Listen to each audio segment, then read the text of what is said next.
Hello everyone. UP BEd entrance का result out हो चुका है। रिजल्ट में आप लोगों को कैसे देखना है हमने अभी लाइव लिया था और उसमें हमने आपको बता दिया, लाइव देख सकते हो।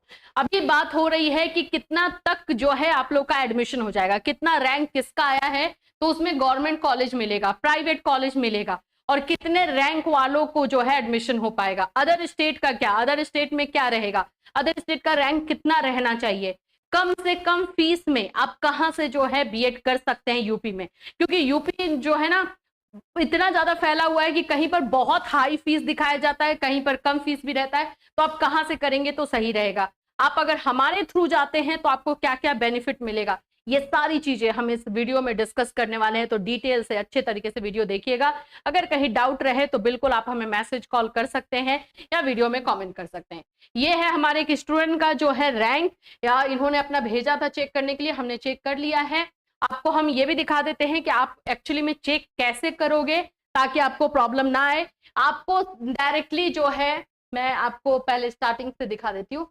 यूपी बीएड एंट्रेंस ये डालना है, एग्जाम 2025 यही डाल दो। यहाँ पर जो है इस पर क्लिक कर दो। यहाँ पे क्लिक करते हो तो डायरेक्टली आपको ये ओपन हो जाएगा। यहाँ पर आना है click here to download score card. और जब इस पर आते हो तो यहाँ पे आपको यूजर आईडी, पासवर्ड और ये कैप्चर डालना है। खत्म काम, बस आप लोगों का जो है आ जाएगा यहाँ पर डाउनलोड करने के लिए। ठीक है, इस पर जैसे जैसे प्रोसेस है वैसे वैसे चेक करते चलो, आराम से आप लोगों का हो जाएगा। ठीक है, कोई और दिक्कत नहीं होना चाहिए। तो इस तरह से आप लोग अपना जाके चेक करोगे। अब देखते हैं कि इसमें क्या क्या चीजें दिखाई दे रही हैं। तो देख लो, ये है जनरल कैटेगरी से है ये, और इनका अगर मैं आपको मार्क्स दिखा देती हूँ तो यहाँ पर आपको ऑब्टेन्ड रिटेन मार्क्स दिखाई देगा, जो फाइनल स्कोर के तौर पे यहाँ भी देख सकते हो 102 102 नंबर ये लेकर आए हैं।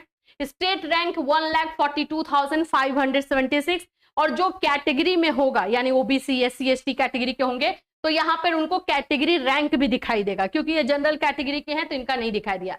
यहाँ पे लिखा हुआ रहेगा एलिजिबल फॉर काउंसलिंग। ये सारी चीजें जो मेन है जो आप लोगों को देख लेना है, इसमें कर लेना है। अब बात करते हैं कि किसका कितना जो है रैंक है तो हो जाएगा। सबसे पहले तो जनरल कैटेगरी के लिए बात करते हैं। जनरल कैटेगरी का अगर किसी भी बच्चे का रैंक जो है 15,000 तक है, ऐसे तो 10,000 तक या 10,000 से अंदर है उनका चांसेस ज्यादा है होने का, लेकिन फिर भी जनरल कैटेगरी या EWS कैटेगरी का अगर 15,000 है तो चांसेस बना रहता है।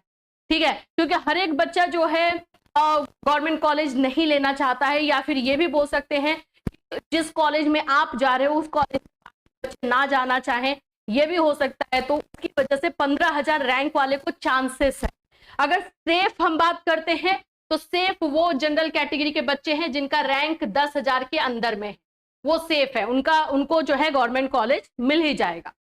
ओबीसी कैटेगरी के लिए 18,000 तक है। अगर इसमें भी सेफ की बात करोगे तो 12-13,000 तक ये सेफ है, 12-13,000 तक इनका सेफ है। अब इसके बाद 18,000 में चांसेस रहेगा। ठीक, SC ST कैटेगरी 25,000, इसमें ना आप लोगों को, अच्छा ओबीसी SC ST और ये सारे कैटेगरी में आप लोगों को कैटेगरी रैंक भी इंपॉर्टेंट होगा कि कैटेगरी रैंक कितना आ रहा है। अगर आपको किसी भी कैटेगरी में 2,000 कैटेगरी रैंक 2,000 के अंदर में दिखाई दे रहा है तो चांसेस है।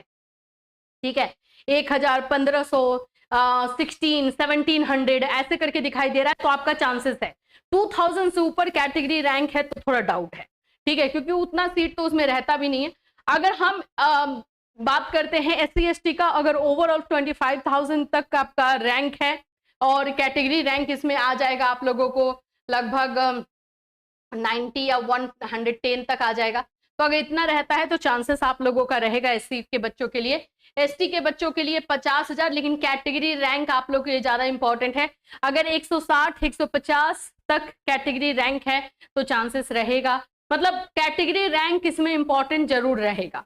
तो आप लोगों का ये है जो है टोटल रैंकिंग, जहां से आप लोगों के गवर्नमेंट कॉलेज मिलने के चांसेस रहेंगे।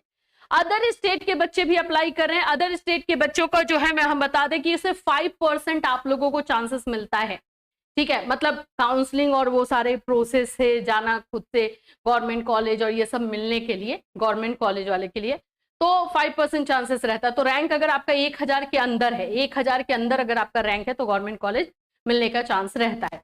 ये हम आप लोग को गवर्नमेंट के लिए बता रहे हैं। ठीक है, प्राइवेट में तो ऑफकोर्स रहेगा ही रहेगा, है ना।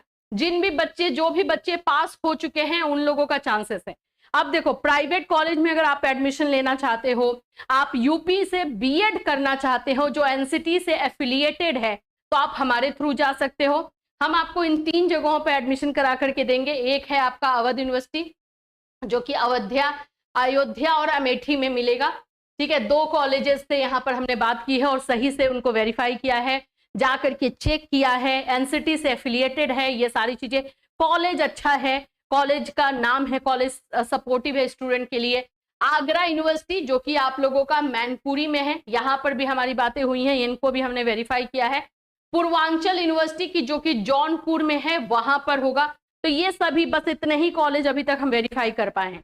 अगर इन फ्यूचर और जगह पे हम अगर वेरीफाई करते हैं कॉलेज तो हम आपको बताएंगे। फिलहाल के लिए 3 जगहों पर जो है आपका एडमिशन हम करा करके दे सकते हैं। फीस की बात करते हैं तो आगरा और अवध के लिए 50,000 है पूरे 2 साल का। इसमें 50,000 जब भी मैं बोल रही हूँ तो आपको लग रहा है 1 साल का, क्या नहीं, 50,000 पूरे 2 साल का। इसमें आपका प्रैक्टिकल फीस इंक्लूड है, आपका एग्जामिनेशन फीस इंक्लूड है, ये सब इंक्लूड है। इसके अलावा आपको 1 रुपया नहीं देना है और ये सारी चीजें आपको रिटन वे में कॉलेज के थ्रू मिलेगा। दूसरा आप लोग का पूर्वांचल यूनिवर्सिटी, क्योंकि ये सेमेस्टर सिस्टम है तो इसमें 60,000 लगेगा, ठीक है। अगर आपको हमसे अगर कांटेक्ट करना है तो ये नंबर दिया गया है, इस नंबर पे आप हमसे कांटेक्ट कर सकते हो। हमारे अगर ऑफिस में अगर मिलना है तो आप, धनबाद में एक ऑफिस है, एक हमारा ऑफिस जो है आपके इलाहाबाद में है, वहां पे जाके आप मिल सकते हो, सारी चीजें चेक कर सकते हो। बट इसमें एक चीज का आपको ध्यान रख लेना है कि हम जो भी आप लोगों को चीजें प्रोवाइड करेंगे वो सारी चीजें आप लोगों को रिटन वे में रहेगी। कॉलेज में आप जिसमें एडमिशन लेने जाओगे उसमें आपको वो लिख करके आपको देगा कि आगे किसी भी तरीके का कोई भी दिक्कत आपको नहीं होगी। रहने के लिए आपको जगह दिया जाएगा। जब आप एग्जाम के लिए जाओगे तो वहां पे रहने के लिए पहले से ही हम लोग बोल के रखते हैं कि, क्योंकि हमारे पास मोस्ट ऑफ बिहार झारखंड के बच्चे रहते हैं, तो अब यूपी में जाके भटकेंगे तो नहीं ना, तो उनको वहां पर स्टे करने के लिए जगह मिले। एग्जामिनेशन फीस, प्रैक्टिकल फीस सब कुछ इंक्लूडेड रहेगा। ईयरली एग्जामिनेशन है और आप लोग का सेमेस्टर एग्जामिनेशन में 60,000, ईयरली में 50,000। अवध यूनिवर्सिटी और आगरा यूनिवर्सिटी में 50,000 है और पूर्वांचल में आप लोग का 60,000 है। तो ये चीजें हैं, आप कांटेक्ट कर सकते हो। लेकिन मैं फिर भी बोलूंगी चाहे आप हमारे थ्रू लो, किसी के भी थ्रू लो, एनसीटी पे वेरीफाई करना कि वो कॉलेज है कि नहीं, कॉलेज को वेरीफाई करना जरूरी है। हम अपने लेवल से पूरा आपको करके दे रहे हैं, बट आप भी अगर किसी के थ्रू, अपने मामा चाचा दादा जिनके भी थ्रू जा रहे हो, किसी पे भी ट्रस्ट मत करो, ज्यादातर उसी में धोखा खाते हैं। तो आप लोग जाके चेक करो, हमारे थ्रू भी आओ तो भी चेक करो, चेक जरूर करना, क्योंकि अभी बहुत सारे कॉलेजेस को ब्लैकलिस्ट करने के लिए एनसीटी खड़ी है, तैयार है और ये कर सकती है। तो आज के लिए इस वीडियो में बस इतना ही। अगर कोई डाउट, कोई भी आप लोगों को क्वेश्चन है तो आप इस वीडियो में कमेंट कर सकते हो। नंबर आपके पास है, नंबर पे मैसेज या कॉल कर सकते हो। फिर मिलूंगी, टिल देन टेक केयर।